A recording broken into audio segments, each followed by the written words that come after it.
ፊልሙ ሲጀምር ሽር የምትባል ልጅ ተኝታ እናያታለን። ህልሟም ታዋቂ ፋሽን ዲዛይነርና ሀብታም መሆን ነበር። እናቷ ደውላም ቶሎ እንድትመጣ ትነግራትና ስትሄድም የእናቷ የልብስ ማጠቢያ ሱቅ ውስጥ ችግር እንደተፈጠረ ታያለች። እናቷም ልብሱን ስትተኩስ የአንድን ሀብታም ሴትዮ ልብስ እንዳበላሸችውና ሴትዮዋም ውድ ልብስ ስለሆነ ካሳ ብር እንዲከፍሏት እንደጠየቀች ትነግራታለች። እሷም ታየውና ሴትዮዋን ልብሱ እኮ ርካሽ ነው፣ እያጭበረበርሽ ነው እንዴ? ሴትዮዋም የማይሆን ነገር ስትቀባጠር 150 ብር ልስጥሽና አርፈሽ ብትሄጂስ አለበዚያ ለፖሊስ ልደውል ስትላ ሴትዮዋ እየዋሻች ስለነበረ እየተሳደበ ትወጣና ሽርም እናቷን ታተርፋታለች። በተመሳሳይ ሰዓትም ባለ ሀብት የሆነና ታዋቂ ፋሽን መሸጫ ድርጅት ያለው ዲን የሚባል ሰው እናያለን። ስራው ላይም ቀልድ የማያውቅና ትልቅ እቅድም ያለው ሰው ነበር። ከረዳቱ ጋራም ከሌላ አሌክስ ከሚባል ከማይታወቅ ድርጅት ጋራ እንዴት መስራት እንዳለባቸው ይወያያል። ዲዛይን የሚያደርጉትን ልብስም በርካሽ መግዛት ለድርጅቱ ጠቃሚ እንደሆነ ያስብና ሁሉንም የሚሰሩትን ለመግዛት ይወስናል። በሌላ በኩል ሽርም ከጓደኛዋ ጋር ሆና ለየት ያለ ቀሚስ ሰርተው በኦንላይን ለመሸጥ ይሞክራሉ። ዲንም በማይታወቅ አካውንት ከእነሱ የሚፈልገውን ልብስ ለመግዛት ጥያቄ ያቀርብላታል። በአንዴ ብዙ ልብስ ስላዘዘ በአንድ ያንን ያህል መግዛት ውድና አስቸጋሪ እንደሆነ ትመልስለታለች። እሷ አጭበርባሪ ስለመሰላት መጀመሪያ የዋጋውን 10% እንዲያስገባና እንዲጠብቅ ትነግረዋለች። እሱም ወዲያውኑ ብሩን ስልክላት ሁለቱም ጓደኛሞች ይደነግጣሉ። አንድ ቀንም ሺር ባለሀብቱ አሌክስ የሚገኝበት ፕሮግራም ላይ ለመገኘትና እሱን ቀርበው ስለሚሰራው ቀሚስ ለመጠየቅ ታቀዳለች። መሽቶባት ስትሄድን በዝናብ መንገድ ላይ የቆመ ሰው ታይና እሱን ከመግጨት ለትንሽ ትተርፋለች። ከመኪናዋ ወርዳ እየሮጠች ወደ ሰውየው ስትሄድም ዲን ስለነበረ እንዳያት ይለያትና ራሱን አስተዋውቋትም ላደረሰው አደጋ ይቅርታ ይጠይቃታል። መኪናዋ ስለተጎዳም ስልኳ እንድትሰጠውና እሱ እንደሚጨርሰው ነግሯት ወደምትሄድበትም እንዲሸኛት ይጠይቃታል። ተስማምታ ስትሄድም የመግቢያውን ካርድ መኪና ውስጥ እንደረሳችው ታስታውሳለች። ምን እንደምታደርግ እያሰበችም ያዳነችው ሰው እንግዳ ሆኖ ሲገባ ታየውና ሄዳ እንደምታውቀው በማስመሰል ፍቅረኛው ነኝ ብላ ትገባለች። ውስጥም ሌላ ሰው ሊያናግራት ሲሞክር ይቅርታ ከፍቅረኛዬ ጋር ነኝ ትልና ሌላ የምታዋራውን ሰው ስትፈልግ በድጋሚ ድንን አግኝታው ስለ አሌክስ ጠይቀውና ማን እንደሆነ በምልክት አሳይቷት ትሄዳለች። ሰውየውን ስታገኘውም ለመግባባት ከረባቱ ላይ ስላለው አኒሜሽንና እንደዚህ አይነት ነገር እንደምትወድ ስትነግረው ወዲያውኑ ጋርዶች ይመጡባትና ያለ መጥሪያ እንደገባች ይከሷታል።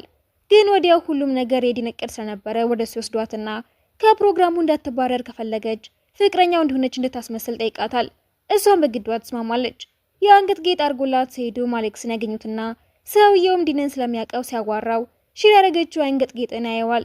ጌጡም የአሌክስ የሞተችው ሚስቱ የሰራችው እንደሆነና ከሞተች በኋላ ሲሸጥም ዲን እንደገዛው ከዛም ለስራው ስምምነት እንዲጠቀምበት ብሎ ያወጣው እቅድ እንደሆነ እንረዳለን። በመሀልም ሺን ብቻዋን እየተራመደች እያለ ጫማ ያንሸርታትና ወደ ሐውልት ወድቅ ስትል ዲን ሊያድናት ይሞክርና ተያይዘው ይወድቃሉ። ተነስተውም ዲን ያሰረላት ጌጥ ውድ ስለሆነ ምንም አለመሆኑን ያረጋግጣል። ሺር ከቤተሰቦቿ ጋር ሆናም እየተመገቡ አያቷ እንድታገባ ሰው እንድትተዋወቅ ትነግራትና ሺር ፍቅረኛ እንዳላት ተናግራት ሄዳለች። አሌክስ ጋር ሄዳም ለስራው የምትፈልጋቸውን ቀሚሶች ለመግዛት ስትሞክር ከተነጋገሩ በኋላ የሆነ ሰው ሁሉንም እንደገዛው ይነግራትና ዲን እንዳታለላት ይገባታል። በዛው ሰዓትም የዲን ጓደኛ ሺር ውሃ ውስጥ እንዳትወድቅ ሊረዳት ሲሞክር ጋዜጠኞች ፎቶ እንዳነሱት ይነግራውና እሱም እና ጌጥ ውድ ነበርኩ ዝም ብዬ እንዴ? ከዛም ለሺር ትክክለኛ ፍቅረኛዋ ይደውላትና ስለ እሷ የወጣውን ዜና አይቶ ሲጣላት ስለምትወደው ልታብራራለት ስትሄደም ከሌላ ሰው ጋር እንደሆነ ታይና ተናዳ ከዚህ በኋላ እንደተለያዩ ነግራው ትመልሳለች። እነ ዲንም እዛው ስለነበሩ ሁሉንም ነገር ያዩና ከጓደኛው ጋራም ሌላ ቦታ ሄደው ለመዝናናት ይወስናሉ። ሺርም በፍቅረኛዋ ንዴት ጓደኛዋን ስታስቸግራት ትቆይና ወደ መታጠቢያ ቤት ስትሄደም በአጋጣሚ እነ ዲንም እዛው ሄዱና የእነሱ ቦታ ላይ ይቀመጣሉ። ሺርም ወደ ቦታዋ ተመልሳ ዲን ጓደኛዋን ስለመሰላት መቀባጠሯን ትቀጥላለች። ምግቧን ይዛም ስለ ህይወቷ አስተማረር ቆይታ እሱ ላይ እንቅልፍ ወስዳታል። ዲን ግራ ገብቶት መኪና ጠርቶ ወደ ቤቷ ያሸኛታል። ጠዋት ስትነሳም ሁሉንም ረስታው እናቷ ዕቃ ስትሰበስብ ታገኛታለች። ለኪራይ የሚከፍሉት እንደሌላቸው ትነግራታለች። ሺርም በቅርቡ ብር አግኝቼ አግዝሻለሁ እሺ ብላ ቃል ትገባላትና ሞል የሚባል በፊት ጓደኛዋ የነበረና ከዛ ግን ልጅ ሆነው የተለያዩ ጓደኛዋን ታገኘዋለች። እሱም ስዕል መሳል አስተምርሃለሁ ብለሽኝ የነበረውን አረሳውትም እኮ ችግር የለውም ካሁን ጀምሬ አስተምርሃለሁ። ከዛም ሺር ወደ ዲን ጋር ትሄድና የወሰደውን ቀሚስ መግዛት እንደምትፈልግ ስትነግረው ከአሌክስ ለመግዛት ከ3 ወር በኋላ እንድትመጣ ነግሯት ተናዳ ስትወጣ አንድ ቆንጆ ሴት ታያታለች። ዲን እሷን ሲያትን ፈገግ ይላል። ልጅቷም የምትባል ጓደኛው ስትሆን እሷ ብትወደውም ዲን ግን ሁሌ መንገዱን ዘጋባታል። ሺርም አሌክስ ጋር ሄዳ በልብሱ ጉዳይ እንዲረዳት ብትጠይቀውም ከዲን ጋር ስለተፈራረመ እንደማይችል ይነግራታል። ለጋዜጠኞች ግን ሺርና ዲን አብረው እንደሚሰሩ ይናገርና ዲን በጣም ይናደዳል። ሺርም ከቤተሰቦቿ ጋር ሆና የአያት ወልደ ትልቅ ሆቴል ውስጥ ሊያከብሩት ሲሉ ብር ያንሳቸውና ሞሊም ይመጣል። ከዛም የሁሉንም እኔ ነኝ የምከፍለው ይልና ከሱ ጋር እያወራች ዲን መጥቶ ይጎትታትና ነይ ከኔ ጋር ማውራት አለብን። ሞሊ ግራ ሲገባውም ጭራሽ እጮኛው እንደሆነች ተናግሮ ይዘዋት ሄድና ጓደኛዋን በመሃል ደውላ ታዋቂውን ቀሚስ በድብቅ ያዘዘን ዲን እኮ ነው ስትላት ትደነግጣለች። ከዛ እሱም ሌላ ሰው እንደሆነ ማስመሰሉን ትቶ ያምንላትና አብረው እንዲሰሩ ሲያስገድዳት ትስማማለች። ሞሊም ትልቅ የስራ ሰው ስለሆነ ከአሌክስ ጋር ለመስራት ሀሳብ አቅርቦለት ትስማማሉ። በሌላ በኩል ሺር ታዋቂውን የሙሽራ ቀሚስ ለብሳ ለማስታወቂያ ፎቶ ትነሳለች። ከዛም ዲን ለስራው ለማመስገን ምሳ ይጠራትና ቼክ ሰጥቷትም ይኸውና ብሩ ሁሉንም አምጥቼልሻለሁ፣ መቼም ሴቶች ብር ብቻ ነው አላማችሁ፣ እንኳን ደስ አለሽ ሲላት ፊቷ ላይ ያለውን ውሃ ደፍታበት ትወጣለች። በማግስቱም ዲን ረዳቱ አሌክስ በግልጽ ከሷ ጋር እንደሚሰራ እንዳስታወቀ ይነግረዋል። ከዛ ምንም ሳይፍረም ሺር ጋር ሄድና አስቆሟት። እንጋባ ያመሃል እንዴ ብላ ምናጭቃው ትሄዳለች። ከዛም በሌላ ሰው አስደውሎላት አሌክስ ለሸጠው ቀሚስ እንድትከፍለው እንደሚፈልግ ያስነግራትና ብር ስለሌላት ጋብቻው እንደምትቀበል ያስባል። በሌላ ቀንም ዲንን የምትወደው ልጅ ሺር ጋር ትሄድና ዲንን የቀረብሽው ለብሩ ብለሽ እንደሆነ አውቃለሁ፣ ከሱ ብትርቂ ነው የሚሻልሽ ብላ ታስፈራታለች። ወዲያውም ሺር ተገዳ ከዲን ጋር የጋብቻ ውል እንደተፈራረመች ነው ያለን። አባቱ ማግባቱን ሲሰማ ይናደድበትና እሱም ለድርጅቱ ጥቅም ስል ብቻ ነው ማገባት፣ በጣም ለተወሰነ ጊዜ ነው ብሎ ያሳምነዋል። ሺርም ለቤተሰቦቿ እንዳገባች ስትነግራቸው ይደነግጣሉ። ወዲያውም የሰርግ ስጦታ ተብሎ ለሙሉ ቤተሰቡ ስጦታ ሲመጣላቸው ደስ ይላቸዋል። የሰርጉ ቀንም ሁለቱም እንደሚዋደድ ሙሽራ አምሮባቸው ይቆማሉ። ከዛም የዲን አያት ትመጣና ብታስፈራራቸውም ወዲያውኑ መቀለድ ጀምራ በል ሙሽራዋን መቼም እንዳታነዳት፣ አንቺ ምን ጋር እኔና ስለሱ ምክር ሰጥሻለሁ ብላት እንደሄደች የምትወደው ልጅ ደግሞ ትመጣና ሺርን ትጠግታትም ሙሉ ህይወትሽን ሰርቅሻለሁ፣ ከዛም እንደምትሆኝ ደሞ አይሻለሁ። ከዛ ሰርጉ ይፈጸምና ሁሉም ያጨበጭብላቸዋል። የሺር እናትም ለዲን ልጇ እንዲንከባከብላት የአደራ ደብዳቤ ጽፋት ሰጠዋለች። ሲያነበውም ትልቅ የፋሽን ዲዛይነር መሆን እንደምትፈልግ ሁሌ ደስተኛ መሆንም ህልሟ እንደሆነ የጻፈችለትን ሲያየው ለስራው የተጠቀመባት ስለሆነ ይሰማውና ሊክሳት ይወስናል። ሰርጉ ካለቀ በኋላም ሺን ታዝነና የምታፈቅረውን ሰው ብቻ ማግባት እንደምትፈልግ የተናገረች ስታለቅስ ዲን ምን እንደሚያደርጋት ግራ ይገባውና ለህፃናት ሲሞክር እጁን ትጎትተውና እዛው ይተኛሉ። ጠዋት ስትነሳም ታዩና ስትደነግጥ አቅፋው አለቅ እንዳለች ይነግራታል። መልበሻ ክፍሉን እያሳያትም እዚህ እንድትቆይና ከመተኛቷ በፊት በሩ እንድትቆልፈው ይነግራታል። የዛን ቀንም ትተኛ ስትሞክር ድምፅ ሰምታ ፈርታ ስትወጣ ዲን ስፖርት እየሰራ ታገኘዋለች። እሱም እንቅልፍ እምቢ ስላለው እንደሆነ ነግሯት የእሱ ክፍል እንድትተኛ ይጠይቃትና ሶፋው ላይ ተኝታ መጽሐፍ ታነብለታለች። ሲተኛም ተነስታ ታለብሰዋለች። ጠዋት ሲነቃም በእሷ ድምፅ እንቅልፍ እንደወሰደው ሲያውቅ ይገረማል። ወደ ስራው ሲሄድም ረዳቱ ከባድ ጭንቀት እንዳለበትና ለመታከምም ከበድ ያለ እንደሆነ ሲነግረው እሱ ግን በሺር ድምፅ እንቅልፍ ስለወሰደው ምንም ሳይመስለው ይቀራል። ሺርም ሞሊን በአጋጣሚ ታገኘውና ምግብ የጋበዛት ከልጅነቷ ጀምሮ ተወደው የነበረውን ቅባት ይሰጣታል። ዲንን የምትወደው ልጅ አያቱ ጋር ሄዳ ውድ ስጦታ እየሰጠቻት ለመቅረብ ስትሞክር አያትየዋ ማሳሰቃት እንዳልወደደችው ትነግራትና ታርቃታለች። ሺር ስትመጣ አያትየው ስጦታውን ለሷ ትሰጣትና አቅፋትም የልጅ ልጄን እየጠበኩኝ እኮ ነው፣ ምን እየሰራሽ ነው ብላ ታሽፍባታለች። በሌላ ቀን ምግብ እየበሉ አያትየዋ ልደቷ ስለደረሰ ፕሮግራም እንዳዘጋጁ ትነግራታለች። ዝግጅቱ ላይም ዲንን የምትወደው ልጅ በድጋሚ ነገር ትፈልጋትና የዲን ሚስት ለመሆን እንደማይገባት ትናግራታለች። የተጠሩት እንግዶችም እያሽፉባት ግን የት ነው የተማርሽው ይሏትና ትነግራቸዋለች። ወዲያውም ዲን ለአያቱ ስጦታ ይዞላት ይመጣና ይሰጣታል። ሺርም ርካሽ ምግብ በስጦታ መልክ ስትሰጣት እንግዶቹ ቢያንቋሿትም አያቷ ግን ደስ ብሏት ትቀበላታለች። ዲንን የምትወደው ልጅም አያትየዋ ለሺር የሰጠቻትን አይነት ቦርሳ ትሰጣታለች። ከዛም አያትየዋ ቦርሳው ገበያ ላይ አንድ ብቻ ስለነበረ ግራ ይገባትና ሺርን ቦርሳው እንድታመጣው ትነግራታለች። እሷም ሸጣው ብሩ ለእናቷ እንደሰጠቻትና እራሷ መሳስላው ዲዛይን አርጋው ቦርሳው እንደሰራችው ታስታውሳለች። የቦርሳው ባለቤት ሁለት ዲዛይን አርጋ እንደሆነ ለአያትየዋ ትነግራትና ዲንም አግዘዋት ያልፉታል። ከዛ ግን ዲንን ይቅርታ አስጠይቀው ሳይሰማት ይቀርና ሺር አዝና ታለቅሳለች። በሌላ ቀንም ዲን ረዳቱን ሺር ብር ለምን እያስፈልጋት እንደሆነ እንዲያጣራ ነግሮት ስለነበረ ለቤተሰቦቿ የሱቅ ኪራይ የተጠቀመችው አጣርቶ ይነግረዋል። ሞሊም የሺር ጓደኛን አግኝተዋት ስለ እሷ አስጠይቃት ሁሉንም ትነግረዋለች። ለሺርም እናቷ ትደውላትና ሱቁ ሌላ ሰው እንደገዛው የቤት ክራይም እንደቀነሰላት እስካሁን የከፈሉትም እንደተመለሰላቸው ትነግራታለች። ባለቤቱም እንደሆነ ግራ ስትጋባም ሞሊ ደውላትና እንገናኝ ስላተም እሱ የከፈለላት ቢመስላትም ሲገናኙ ግን እንዳልሆነ ይነግራታል። እሷም ዲን እንደሆነ ይገባታል። ማታ ላይም ዲንን ለማመስገን የሚጠጣ ነገር ትወስድለትና ሊቀርባት ሲሞክር ምን እያደረገ እንደሆነ እንዳልገባት ትነግረውና ተናዶ እንድትወጣ ይገፈትራታል። ከዛ ግን እየሳቀች አመሰግናለሁ ስትለው ፈገግ ብሎ እሺ አስፈላጊ ግን አይደለም ይላትና የመጣችለትን ሾርባ ልታጠጣ ውስጥ ሞክር ይቀራረባሉ። ከዛም ሁለቱም እንደሚዋደዱ ይገባቸዋል። በሌላ ቀንም የድሮ ፍቅረኛዋ ይደውላትና ልታገኘው ስትሄድም በአጋጣሚ ዲንን የምትወደው ልጅም እንዲገናኙ ቀጥረው ይመጣል። ከዛም የሽርን ድምጽ ይሰማና ሲዞርም አንድ ላይ ሳያቸው ይናደዳል። ሽርም ልጁ አሁን ብር እንዳለውና አንድ ላይ እንዲመለሱ ሲጠይቃትም በአለም ላይ ምርጡን ሰው ነው ያገባሁት፣ በዚህ ሆኖ መቀጠል የምፈልገው ስትል ዲን ይሳማትና ደስ ብሎት በኩራት መሳቅ ይጀምራል። እሷም ተመልሳ ለጓደኛዋ ጋዜጠኞች ፎቶ እንዳነሷቸው እንዳየችና የድሮ ፍቅረኛዋን በሱ ለስፈራራት እንዳሰበ ስለገባት ሁሉንም ሪከርድ እንዳደረገችው ትነግራታለች። እንዳለችውም ወዲያውኑ ፎቶውን ልኮላት እንዲገናኙ ስጠይቃት ዝም ትለዋለች። ዲንም መታ መጽሐፍ እንድታነብለት እየተቀመጠና እየተነሳ ይጠብቃታል። ስትመጣም ዛሬ ከድሮ ፍቅረኛሽ ጋር አይችሻለሁ፣ ምን ነው እየተከታተልከኝ ነበር እንዴ ወይስ ቀንተ ነው ስትለው ይክዳታል። በማግስቱ ምግብ ሲበሉ ሪከርድ ማድረጊያውን ይዞ ሙሉ መጽሐፉን ታርከሽ ሪከርድ አድርግልኝና ስጪኝ ሲላት ባልሰማ ትታው ትሄዳለች። የድሮ ፍቅረኛዋን አግኝታውን ብር እንድትሰጠው ያስፈራራታል። በሌላ በኩል ዲንን የምትወደውን በድጋሚ እያለቀሰች እንደምትወደው ብትነግረው እሱ ግን በዛ መንገድ እንደማይወዳት ይነግራታል። ከዛም የሽር ጓደኛ ትደውለትና ሽር አደጋ ላይ እንደሆነችና መጥቶ እንዲረዳት ትነግረዋለች። ሽርም ለልጁ የፈለከውን ማድረግ ትችላለህ እንጂ ምንም ብር አልሰጥህም፣ ያወራኸውንም ቀርቼዋለሁ ስትለው ተናዱ ሪከርደሩ ሊቀማት ይሞክራል። እሷ ማምለጣው ስትሮጥ ትወድቅና ሰውየው ድንጋዩን ይዞ ሊመታት ሲል ዲን ይደርስና በቦክስ አናቱን ብሎ ያተርፋታል። ሽርም ስለፈራች አቅፎ ያጽናናታል። ወደ ቤት ወስዷትን መድኃኒት ሲያደርግላት ራሷን አደጋ ላይ ለምን እንደጣለች ይጠይቃታል። ተጠግታውም ለምን ተጨነቅ ትወደኛለህ እንዴ ጸቃ ወጥተ ምግብ እንብላ ትለውና ወጥተው ይዝናናሉ። የምትወደው ደራሲ ፕሮግራም ስላለውም የመጽሐፉ ኢቨንት ጋራም ትሄድና ሞሊ ማስክ አድርጎ ወደ መድረክ ሲወጣ እሱ እንደሆነ ያላወቀችው ሺር አብራ ፎቶ ከተነሳች በኋላም ልቀፍሽ ብሎ አስፈቅዷት ሲያቅፋት ደስታዋን መቆጣጠር ያቅታታል። አንድ ቀን የሚድንን ድርጅት ለመጎብኘት ከአያትየው ጋር ስትሄደም ወደ ቢሮ አቅፈው እየወሰዳት በነጭ ቦርድ ላይ የተጻፈውን ነገር አይታ ችግሮቻቸውን ከፈታችላቸው በኋላም ወደ ቤት ሲመለሱ እንዴት ችግሩ እንደፈታችሁ ነግራው በምላሹ አዲስ የጀመረችው ፕሮጀክት ስላለ እንዲረዳት ጠይቃው ይስማማል። ግን ምክር በጠየቀችው ቁጥር ደህና መልስ ለማሰጣት ሞሊ ለእርዳታ ደውላ ስጠይቀው ይናደዳል።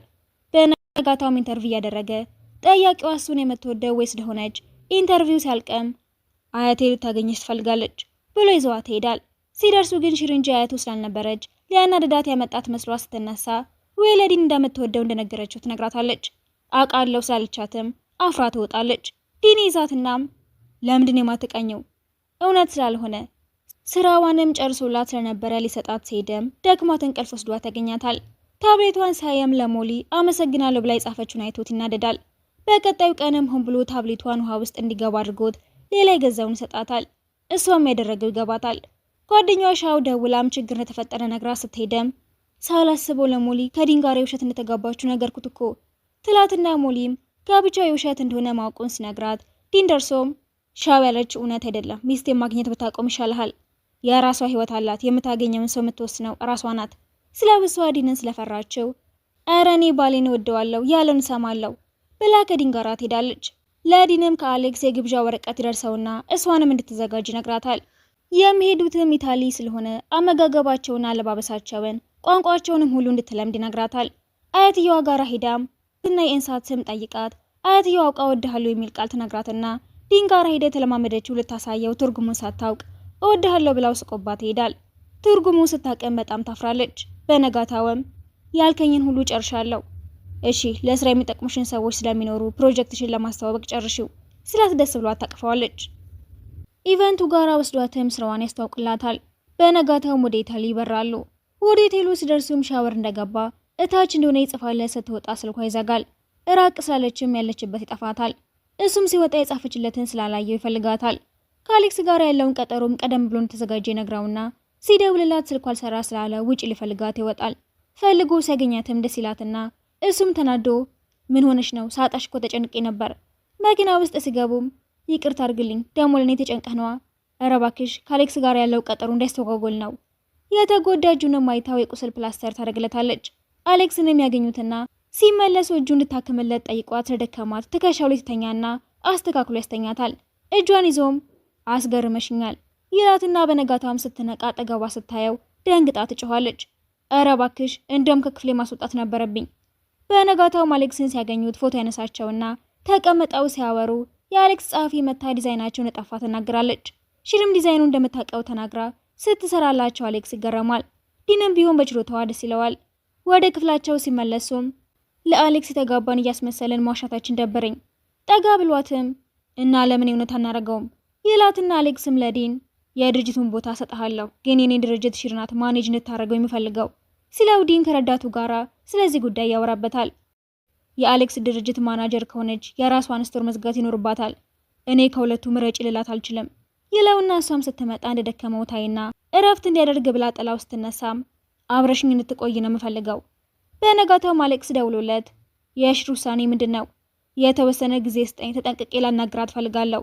ከዛም ከምትወደው ደራሲ ጋር ሊያገናኛት ቀጠሮ ይዝና የምታደንቀው ሰው ማስክ ስለሚያደርግ ሞሊ እንደሆነ አላወቁም ነበርና የሞሊም ረዳት ሊያገኙት እንደሚፈልጉ ስትነግረው ማስኩን አድርጎ ዲንን ያገኘውና ሺርን ሰርፕራይዝ ላደርጋት ፈልጋለሁ፣ እራታችን ላይ ተገኝ እያለው ሞሊ እንደሆነ ሲጠራጠር ሞሊ ማስኩን ሲያወልቀው እሷን ለመቅረብ ብሎ እንደዚህ እንዳደረገ ስላሰበ ከሺር አጠገብ ባይህ አልለቅህም ብሎ ይሄዳል።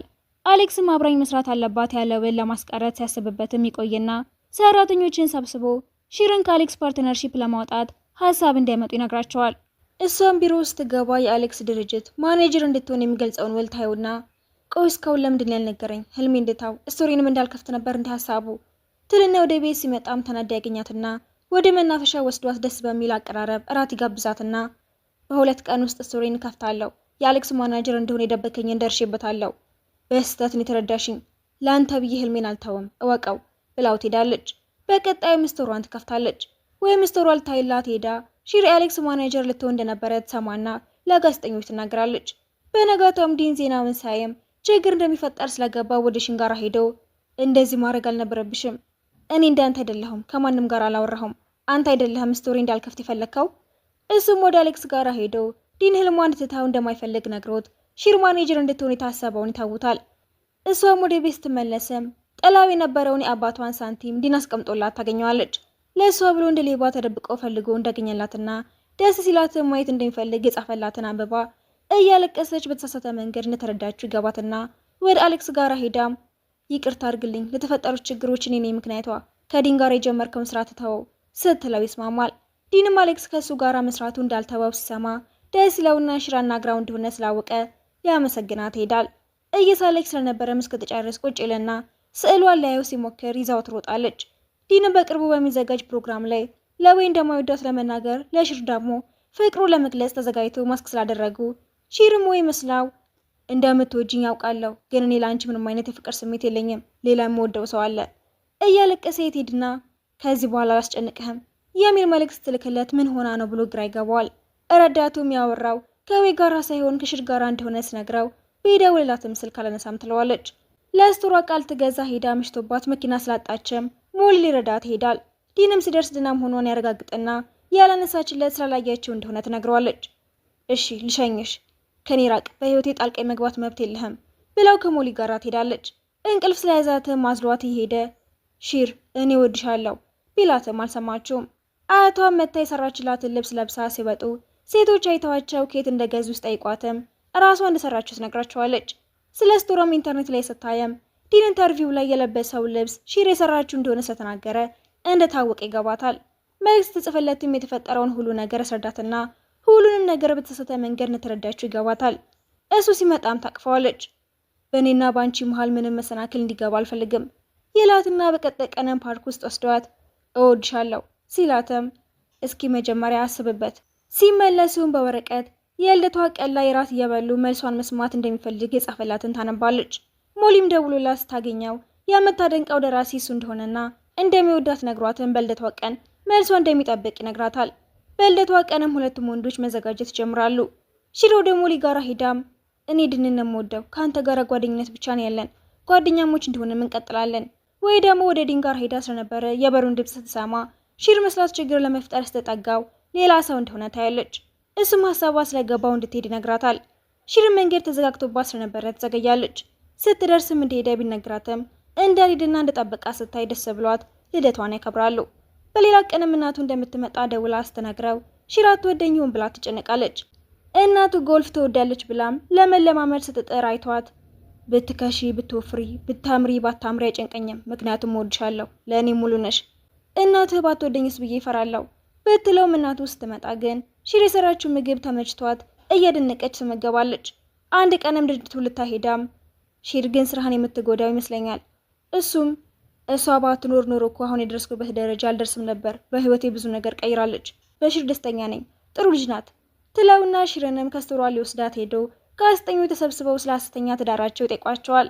በዚህ ተነሳም የድርጅቱ ሼር ይወርድና ለተወሰነ ጊዜ ከድርጅቱ ይርቃል። እሷንም ጋዜጠኞች የተከታተሉ ሲያስቸግሯትም ሞሊ ደርሶ ይከላከላታል።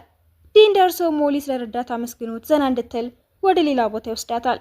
ዲንንም ከድርጅቱ ለማስወጣት ሼር ያላቸው ድምጽ ሲሰጡም ሺር አሌክስ ሼር ስላለው እንዲረዳቸው ጠይቀው ስለነበረ መጥቶ ድምጽ ይሰጠዋል። ከ3 ወር በኋላም ሁሉም ወደ ነበረበት ተመልሶ ስራቸውን ይሰራሉ። ሺር በምታዘጋጀው ፋሽን ሾው ላይም ዲን የጋብቻ ጥያቄ ሊጠይቃ ሲዘጋጅ ሺር ደግሞ ቀድመው የሙሽራ ቀሚሷን ለብሳ ታገባኛለህ ሆይ ብላ ጠይቃው ቀለበት ያደርግላትና በሁሉም ፊት ሲጋቡ ፊልሙ ይጠናቀቃል።